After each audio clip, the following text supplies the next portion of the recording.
Filming. Okay. As you see here, I've knit up a few rows. Okay, stop moving it so much. There's the knit side.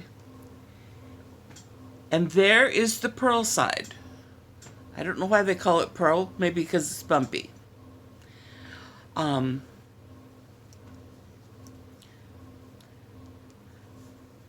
Take note on how the loops lie on the needle. As you see, they go around this way. So you want to go into the back loop when knitting if you're coming off a purl row, because you want it to lay flat. You don't want to twist them. Twisting gives a different look. I'll do a few twisted for you.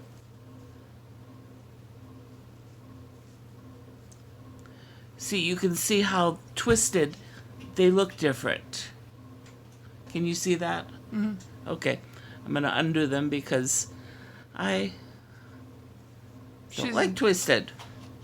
She's an OCD knitter. Well, I've been knitting for so long that it's ridiculous. There. I'm going to finish out this row. It's just your basic knitting. Oh, the way I'm holding my yarn, that's the European or continental way to hold.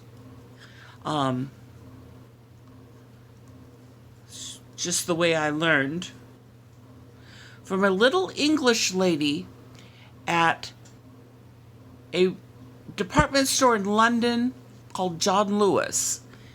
And she told me I knitted like an American, and she made me learn, as she put it, the proper way. And Luna's on my back. She was hilarious.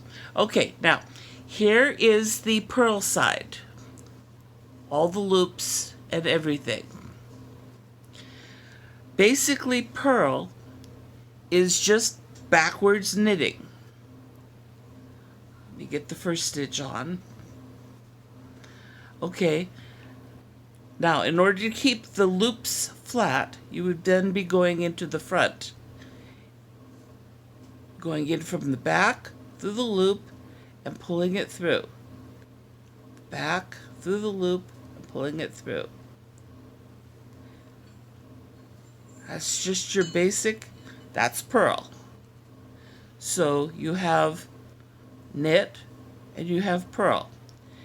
And those are the basic stitches for all knitting.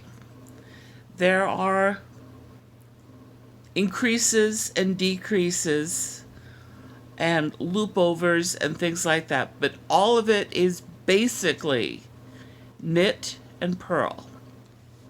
Luna, will you get off my back? Oops, sorry. That's okay. It's hard to film with a cat on your back. Mm-hmm. Like, it's hard to knit sometimes with a cat on your lap. At least Lupin. Lupin doesn't eat the yarn like Minnie did. Remember, I'd be knitting away and I'd suddenly have a wet spot where she'd flossed her teeth. And that is that.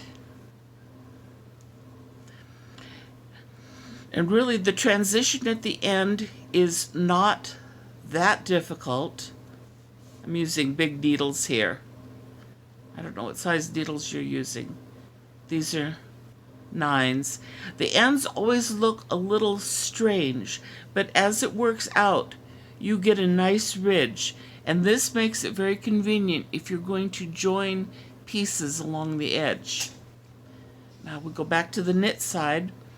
And again, you find where the loop that would make it flat and tuck it through. I always give it a little extra tug at the ends. And again, you're knitting. There you go, sweetie. If you have any more questions, just ask. I hope this was helpful for you. Bye! Bye!